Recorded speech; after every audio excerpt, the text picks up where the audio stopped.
Excelentíssimo Sr. Presidente, senhoras e senhores deputados, Portugal, a Europa e o mundo atravessam um período de exceção, sem paralelo na nossa história recente.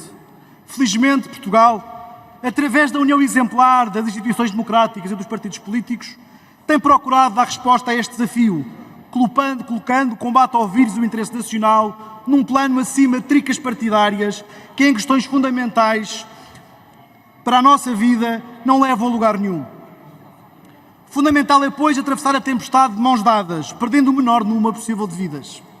Este mote e este exemplo deveria ser seguido de maneira a dar resposta à tragédia dos incêndios que, ano após ano, assolam o nosso território de norte a sul do país e que tanto temor causam aos portugueses. É certo que no passado recente foi possível sentar à mesma mesa todas as forças políticas e instituições com o objetivo de mudar, de uma vez por todas, o paradigma dos incêndios. Nomearam-se comissões independentes, apresentaram soluções, o Governo e a Assembleia aprovaram legislação sem precedentes. E o investimento no combate e na prevenção parece não ter conhecido limitações. Mas se o empenho foi absoluto, as reformas e as mudanças têm ficado muito aquém do prometido. E, acima de tudo, muito aquém do necessário para um combate mais eficaz. A posição do PSD tem sido muito clara. Para impedir os incêndios são necessárias reformas profundas na floresta, no desenho da paisagem, e isso significa uma aposta clara na prevenção estrutural. Mas as mudanças estruturais não podem ficar reféns de preconceitos ou dogmas ideológicos. E enquanto a paisagem não muda, o pilar do combate aos fogos continua a ser fundamental para proteger as pessoas. Nem tudo o que tem sido feito no passado recente se revelou eficaz. E muitas das mudanças, algumas feitas à pressa, não têm produzido os melhores resultados.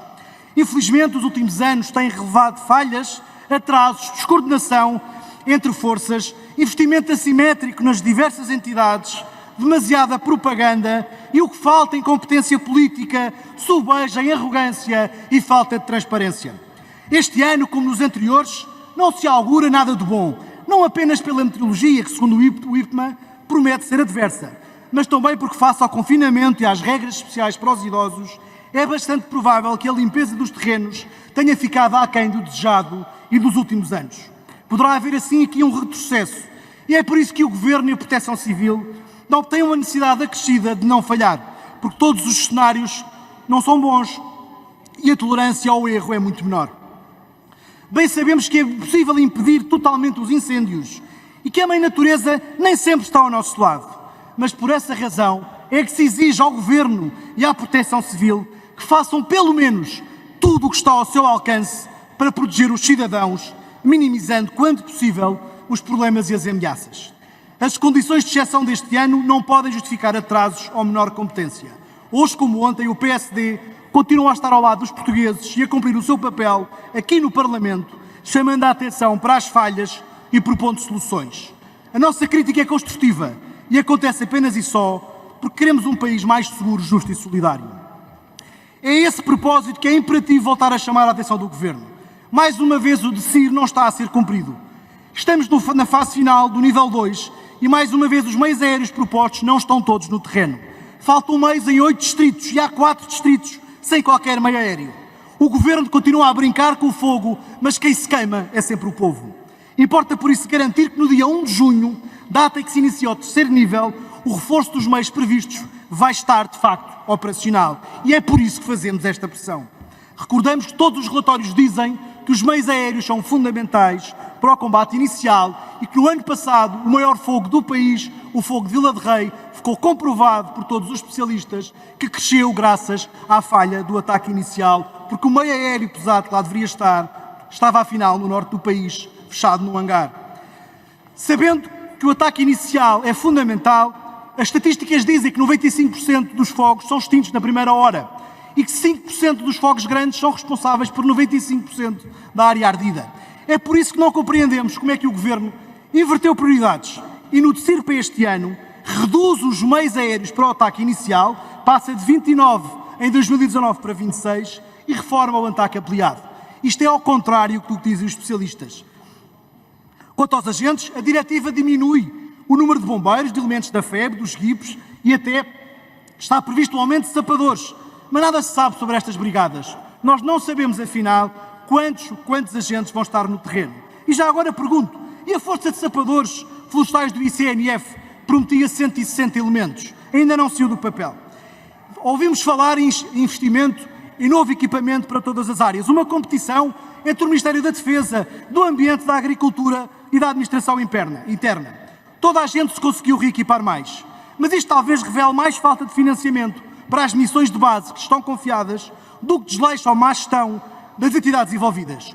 Os incêndios têm sido uma excelente oportunidade para reequipar estruturas que têm ficado reféns das cativações.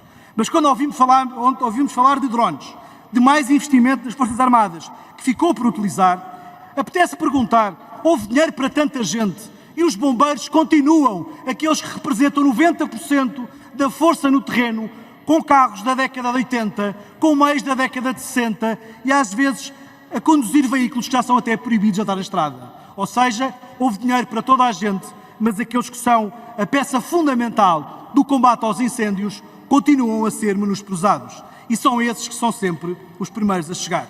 Senhor Presidente, senhoras e senhores deputados, baixaram as receitas dos bombeiros no último ano, graças ao confinamento, e aumentaram as suas responsabilidades. Mas nem assim o Governo paga o que deve através do Ministério da Saúde ou do INEM, e isto pode colocar em causa a resposta durante o verão. Há várias histórias que estão mal contadas no capítulo do combate aos incêndios, e a transparência é uma delas. O Governo, apesar de prometer, voltou a não fazer concursos para as FIAs da Proteção Civil. O Governo, apesar de falar do reforço na formação de agentes, isso voltou a não sair dos PowerPoints. Apesar de ter prometido recuperar os helicópteros Kamov, passaram vários anos e nós não sabemos o que o Governo vai fazer e eles continuam fechados em hangares. Nomearam-se empresas para regir a reflorestação em Pedrógão, decidiram-se projetos pilotos nessa região, mas até agora não se conhece qualquer evolução ou resultado. Apesar do prometido e anunciado reforço do Ciresp, ficamos sem saber... Tenho concluído. Termino já, Sr. Presidente. Ficamos sem saber se esse reforço foi feito e afinal, quem pagou e quem opera o Ciresp.